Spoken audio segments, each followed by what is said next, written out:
What up, everyone? This episode has been brought to you by Jamhits. Jamhits is a one-stop shop for all of your multimedia needs, whether you're an artist in need of some studio time, recording a music video, if you're in need of printing out some artwork for your upcoming album, show, or merch, Jamhits is the place for you.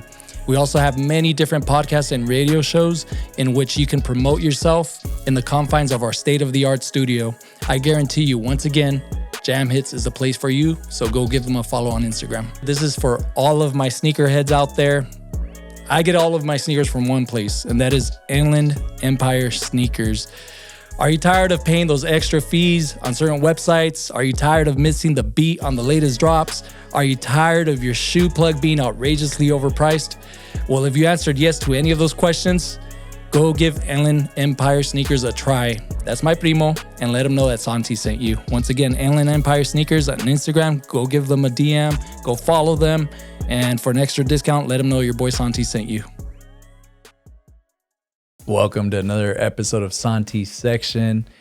Today we got a very, very special guest. It's the homie coming out of South Central, Monstro. Is that right? That's right. That's right. How you doing, brother? I'm all right. How you doing? Good, bro. Good.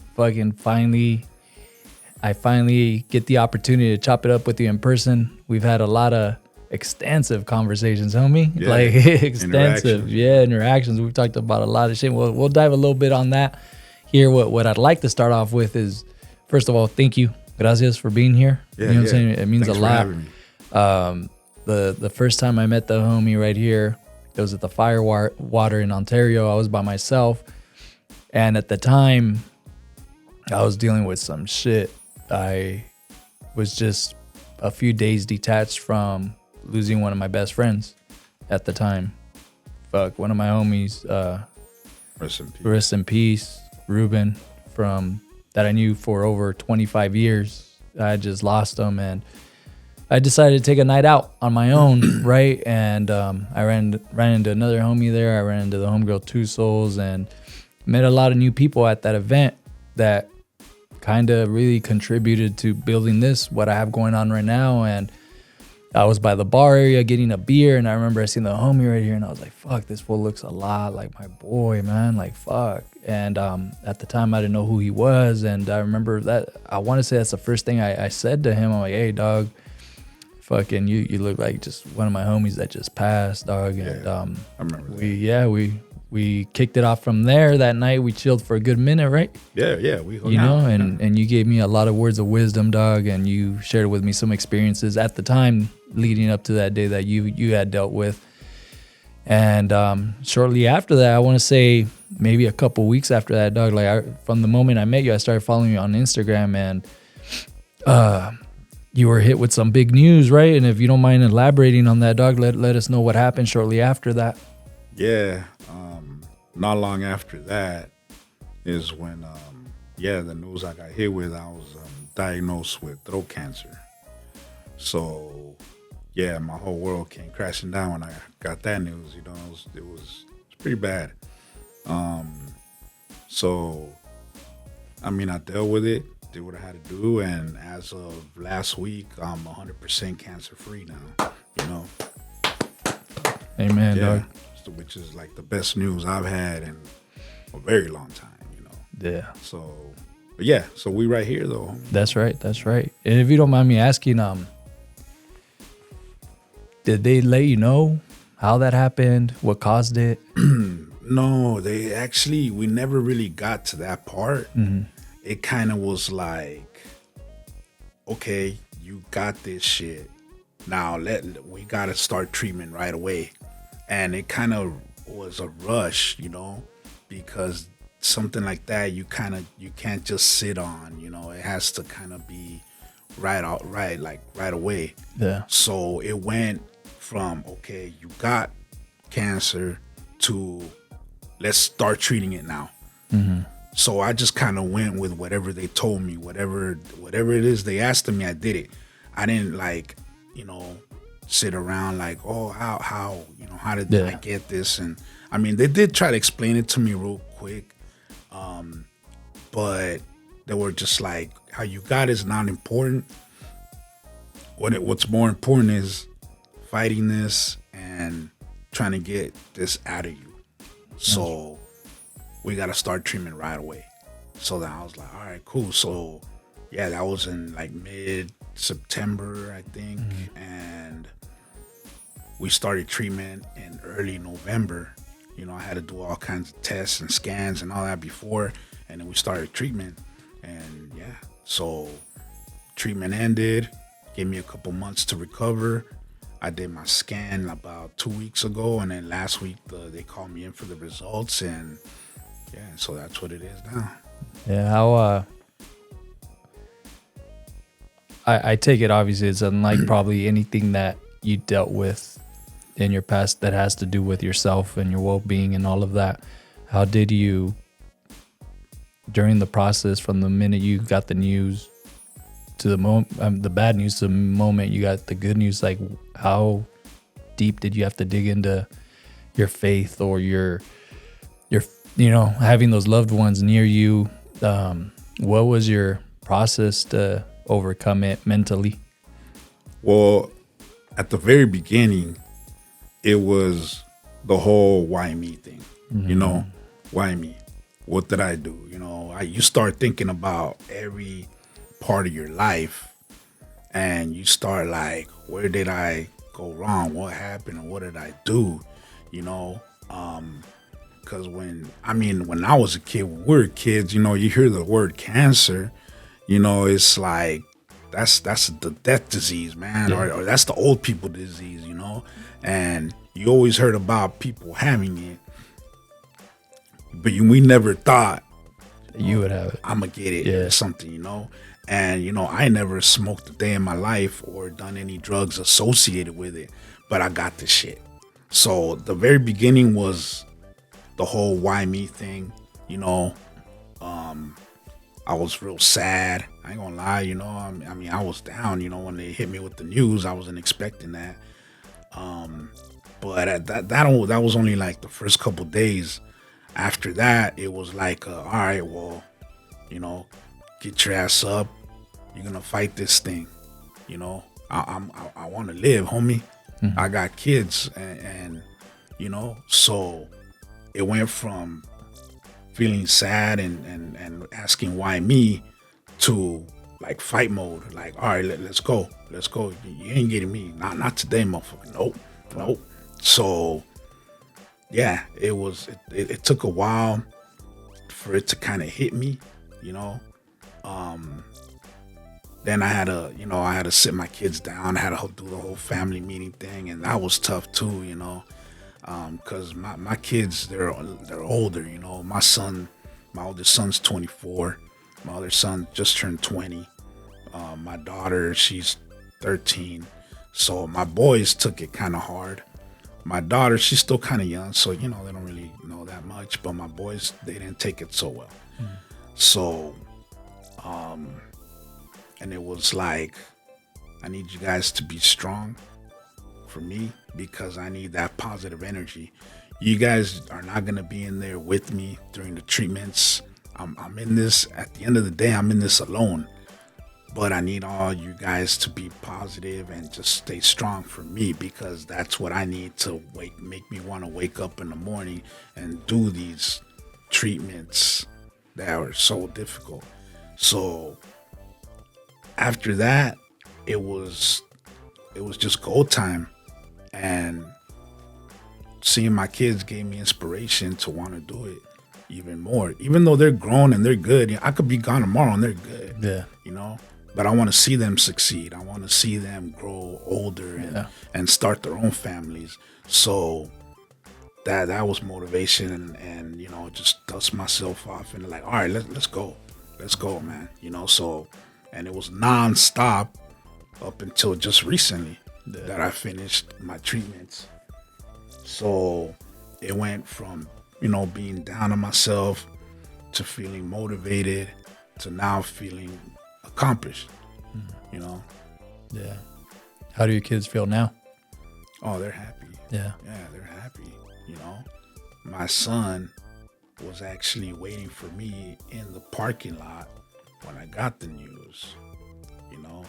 So I got in the car and he's like, "What's up? Where we at?" And I was like, cancer free, son. That's right. And he's like, hell yeah, you know. Called my other son, told my daughter when I got home, and so we're good now. It's a trip, homie. Like when you think about being victorious, you know, and feeling accomplished. Sometimes how we feel like we focus on the wrong thing sometimes. Exactly. When it comes down to being victorious and the shit that we focus on, you know what I mean? Like, hey, I want this, I want this, I want that. Or, you know, I didn't fucking get it sometimes. You know what I mean? Because life is so good sometimes, homie, where you forget, you lose the true meaning of life, which it's your health, your mental health, your physical, your family, your loved ones. You know what I'm saying? Like you could take everything away, and those are the things that still matter the most, no matter what, under any circumstance. Yeah, of course. I mean, we go through our everyday life, and sometimes we tend to forget the important things. We get so caught up in our lives and what we're doing. Yeah. We don't stop and, like they used to say, stop and smell the flowers, you know? Yeah. Yeah. That saying has a lot more meaning now. How much, so throughout the process, do you feel like, because I've gone through some shit, and I feel like when I've gone through some shit, whether it's through some fucking legal trouble or physical shit, which I've shared with you, I've gone through my own fucking physical struggles as of late.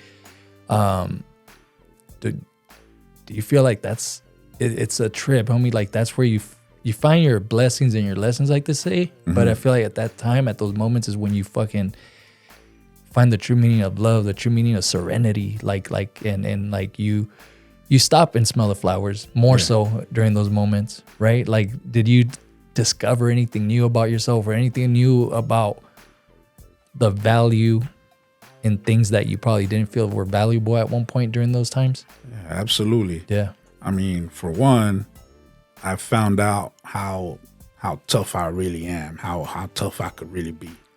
That's right. Yeah. I found out how much I can take and how much faith I can actually put in myself, you know, because we never think very highly of ourselves. We're always our main worst critic, you know, but every once in a while, you got to give yourself some credit.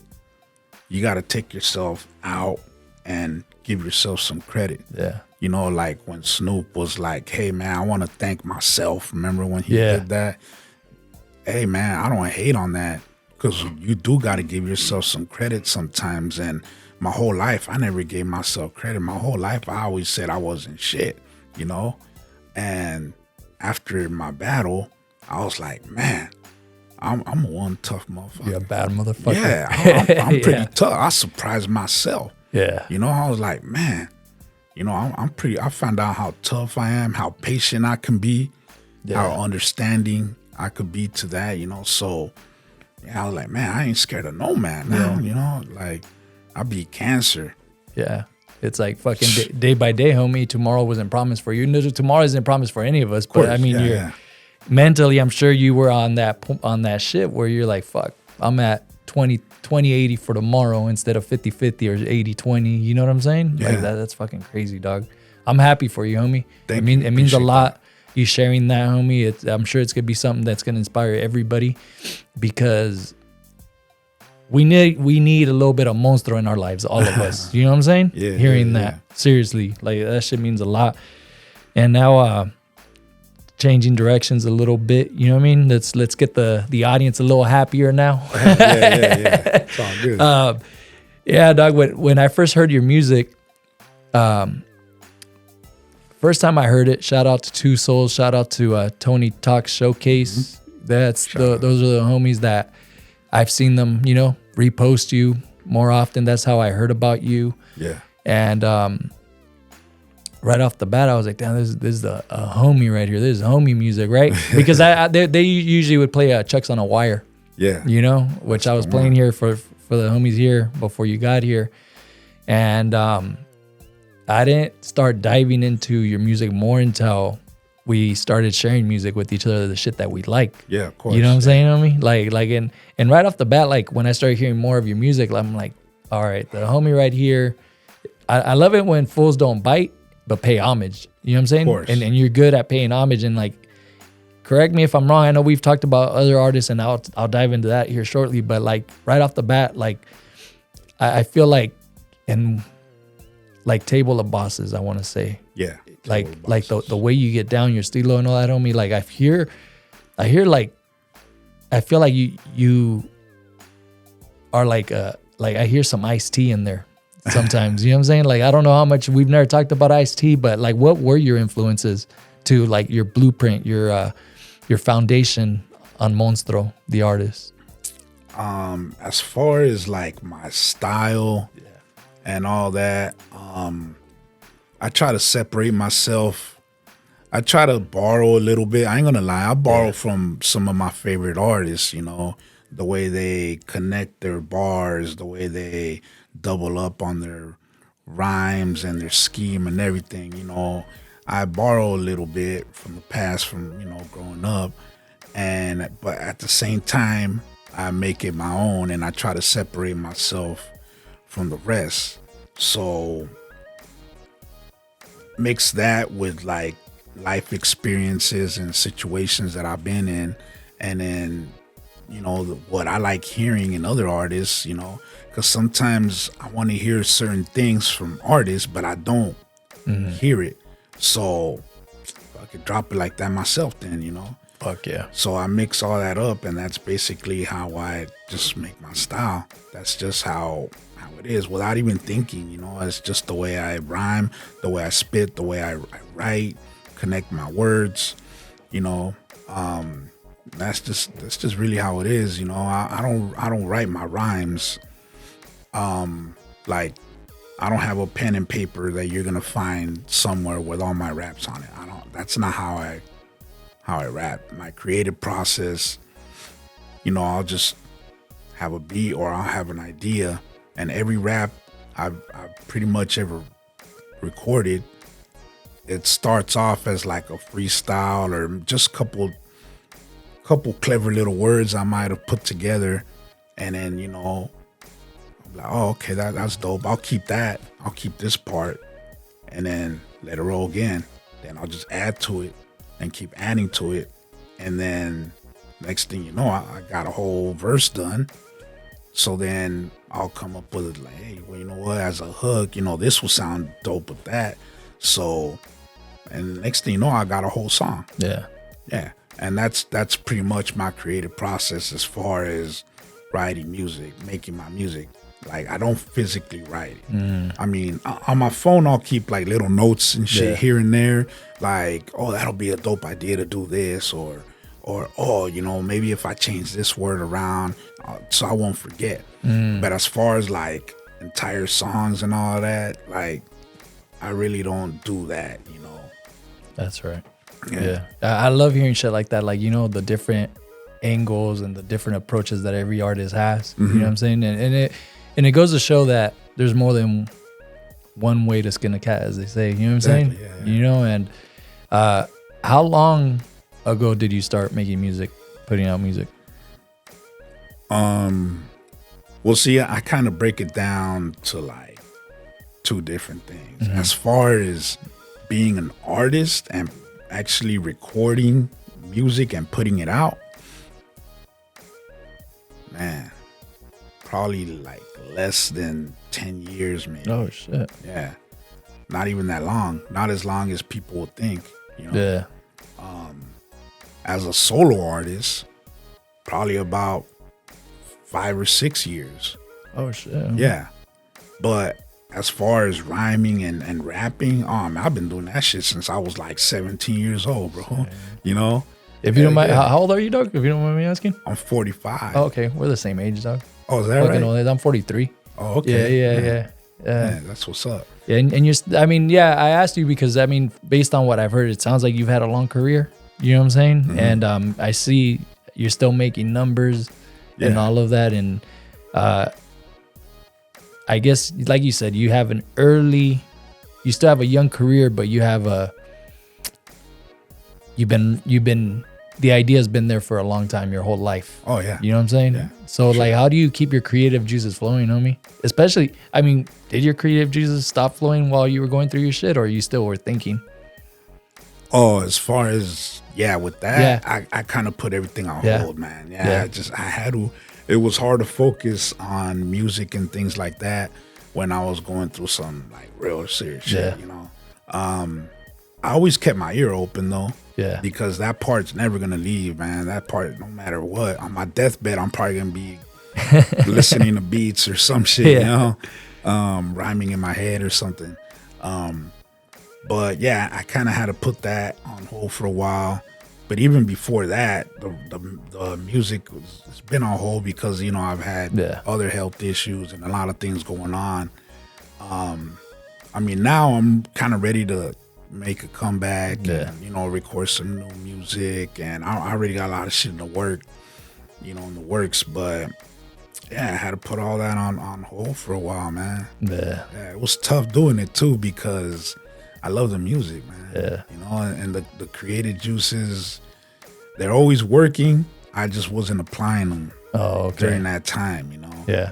But I'm ready to go now. It's safe. They're back now. Oh yeah, it's safe to say that. Yeah. Fuck yeah. Heck And yeah, you and I have had like a lot of combos on me, and mostly around rap and hip hop. Like you blew my mind, dog. Like when we started sharing like the artists that we listen to and all of that. I mean, hopefully we can here in the near future we could go hit a show together. I'm definitely signing myself up to go see you. That's for sure. You know when you're back on.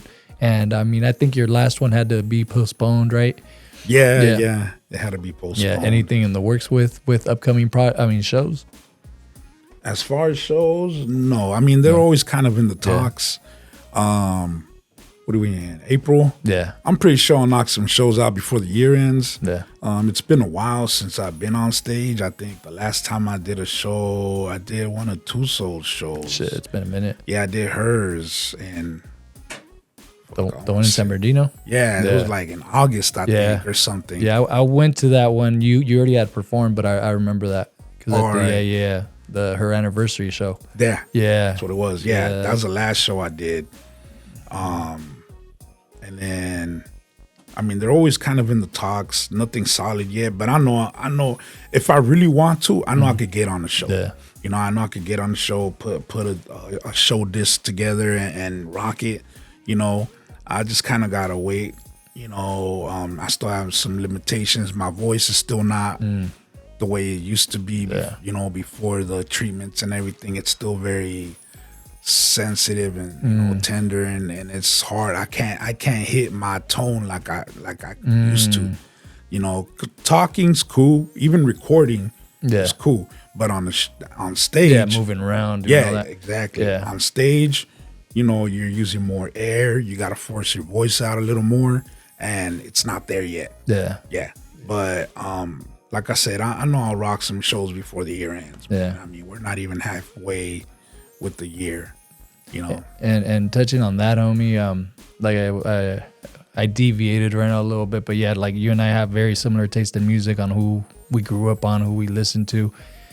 That being said, since you were touching on the shows, if you don't mind touching on like who you've opened up for, homie, and like who you've worked with or collabed with in the past. Oh man. Yeah, you'd be surprised. Yeah. As far as shows like opening, I've opened up for Sugar Free. I opened up for Corrupt. Badass, rest in peace, Badass. I actually opened up for him twice. Lil Easy. Let's see, who else? Nocturnal. That one was cool because he actually jumped on stage during my set. During my set. Yeah, I got pictures of it. I got a video. I'll show you that shit, man. Yeah. I opened up for Baby Bash, MC Magic. They had this thing called the Love and Kush Tour, which was probably back in, I want to say 2016, 17, around there. And they had a big ass show, bro. They did a big ass show over there in Santa Ana, and we opened up for them. That's when I was part of an older group, and we opened up for them. And man, that was like 4,000 or 5,000 people there. Shit. It was a big ass turnout. Safe to say that's been the biggest. Yeah, that's probably your favorite set you've had, or yeah. yeah. It was a big old set. It was a lot of people, and it was funny. A quick, funny little story. We did this song, right? We had this song called "Pass the Bottle," which was one of our little underground hits we had back then and shit. And they called us up on stage. They're like, "Hey, you guys are on. We're all backstage." So we're going up, right? And then the guy, the host, he's introducing us, He's like, yeah, And then they start playing the beat, right? So then he's like, all right, when he's done introducing you guys are going to run up on stage and start your song. All right, cool.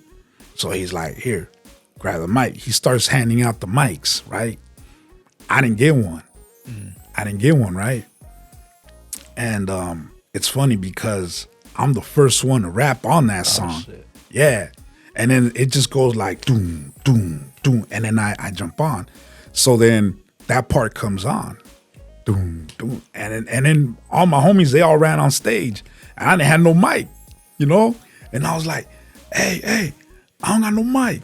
And then the DJ from behind the booth or whatever, he just threw me one, bro. He turned it on real quick and he just threw that shit, bro. Yeah. And as I was running out, homie, I caught that shit.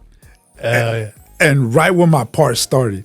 So if I would have dropped it, bro, that would have been a disaster, homie. That would have been embarrassing and shit. But I barely caught left-handed too. I was like, I caught that shit and I started doing my part, And I was like, hey, man, when I was done, I started asking all the people that had gone to see us. I'm like, hey, anybody got that shit on video? Please, anybody got that shit on video? Like, nah, man, nah. I was like, man, nobody records this shit. Like, man, we got you. The videos that I did see, I was already rapping, but I didn't get the part. No one got the part where the mic flew out. Yeah, homie was just like, and I caught that shit down. Yeah, so. That was at the Baby Bash show, and I was in front of a lot of people. That could have been a logo, homie. Yeah, right? You know what I'm saying? Monstro catching the mic. Yeah. But that was a dope memory. That was a real good memory, and there's still video of that show. Man, I'll probably show you that shit later. Fuck yeah. But yeah, man. And as far as collabs, I actually have a song. I have a song with Nocturnal. I actually did a song with Nocturnal. After that show, when I opened for him, he actually went and kicked it with us in the parking lot, bro. Shit. Like me and my people were out there sipping, and you go back to the car and sip and shit. And he was out there and he was like, "What's up?"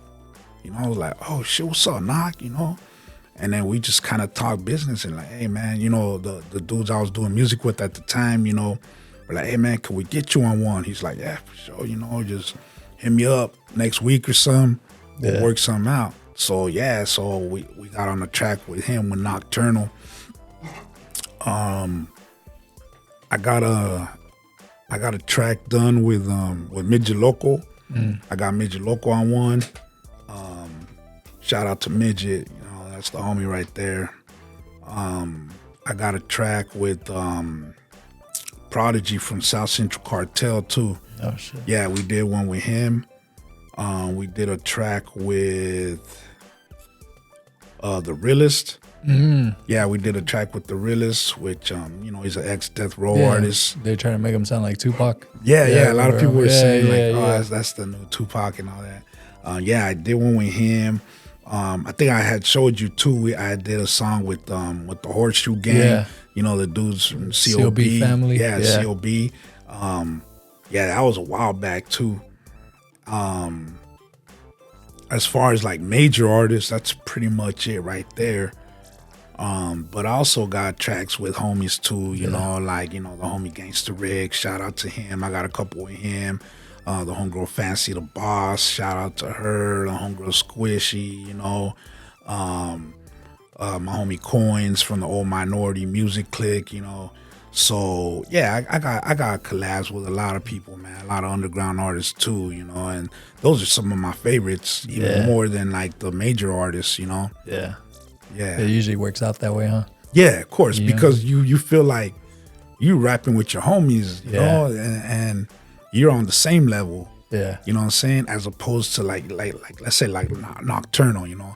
He's a West Coast legend, you know. He was signed to Dre and Aftermath and all that. So you're kind of like, damn, man, I gotta do good on this one. You know, I gotta bring out my best shit. But when you're rapping with like another artist like you, it's like, oh man, let's go. You know, it's like, you know, you guys sit in the studio, talk about what you're gonna do. Yeah. You know, so it's more of a homie vibe. Yeah, it is. As opposed to like a professional. Yeah. You know what I'm saying? That So, makes sense. yeah, so when you work with underground artists, it's more of like a, you know, like a homie thing than a business thing. That's right. No, that makes sense. Yeah. Right. No, that's a good catalog you got, homie. A good resume, I meant. Yeah. I'm happy for you, dog. And now that you're making some rounds out here in the IE, I'm sure that list is gonna expand. Yeah, you know of course. Yeah. And I'm always down to work. Anybody that wants to work, you know, producers, MCs, you know, artists, singers, I'm down for all that. I'm always down to work. If it's not me, then, you know, I could direct you to somebody that maybe, you know, is down to work with you. Or if our styles don't work, then I'll find you somebody, you know. That's right. I'm just one way or another, I'm always down to work. Yeah. I'm always down to listen to other people. You know, I'm not like those motherfuckers that I just want to play my shit, or, you know, I listen to everybody's shit, you know. There's times I'll put like on my post, like, hey man, if you were an artist or a producer or something, shoot me some links. Let me check out some of your shit. You know, straight up. Shoot me some links and we'll talk music someday. You know? Yeah. The homie H909 and I were just talking about that. Like, it's important to not handcuff yourself or place yourself in a specific category, because then what if that category just fucking dies out, right? Yeah. Or what if, you know, it's just it's good to expand your horizons, you know? And I think what you just explained, of course, considering your upbringing in music and everything that you're into, you're willing to put it on display, you know? And you're not willing, you're how can I put it? You're open to being a versatile artist. Yeah. You know? And I appreciate that. I like that in an artist a lot. And with that being said, homie, like, I'm looking forward to the bounce back. I'm proud of you. You know, I'm happy for you, homie, and your family and everybody. You know, you already know if you ever need anything here, let us know. Aquí estamos, you know what I'm saying? And sure. Homie. But before we close it out, of course, any shout outs, or if you have any plugs that you want to drop, let it be known. As far as shout outs, want to shout out the homie Breeze. You know, me and him, we have a lot of stuff planned out too in the works. So shout out to the homie Breeze. Shout out to the homegirl Squishy. You know, we got a good one we laid down a couple years ago. Shout out to the homie Coins. He's, you know, from the old Minority Music group that we had before. The homie Gangsta Rick, the homie Rob G, shout out to him. The homegirl Sinclair too, you know, we got some things in the works, me and her too. She's dope. She's a very, very busy artist. And I like seeing that when artists are busy, they're serious about their craft, you know, gets me to, you know, inspires me to work harder and push myself, you know. I mean, shout out to you and everybody here in the room too for having me. It's much appreciated. To come on here and talk a little on camera. You know, it's my first interview in a minute, bro, especially since my whole thing, you know. So yeah, shout out to you guys, man. You know, you guys give yourselves a round of applause too, and you know, we all got to give each other credit once in a while, homie. No, we appreciate you, homie. And I mean, this is just the beginning. I'm sure you're gonna make your rounds out here again, dog. And you know, I'm sure you open up for a show again or performing a show. You know, we're looking forward to having you on. I mean, dog. This is a drive for me. Yeah, I know. You know, this is a drive, but it's all good. It's not like it's the other side of the world. You know, it's just a little over an hour. Yeah, it ain't that bad. You know. Nah, but I appreciate you, homie. And if you ever need anything, aquí estamos. You already know it. Like I said, you know. With that being said, anything else you want to say? Piece of advice, anything? Piece of advice as far as music, just, man, like I tell, especially young up and coming artists, register yourself, go with, ASCAP, BMI, United Artists or something, let people know that you're serious about, you're a real serious artist, like I tell young artists, like, all right, are you like an artist, you a rapper, or you're just someone that likes to rap?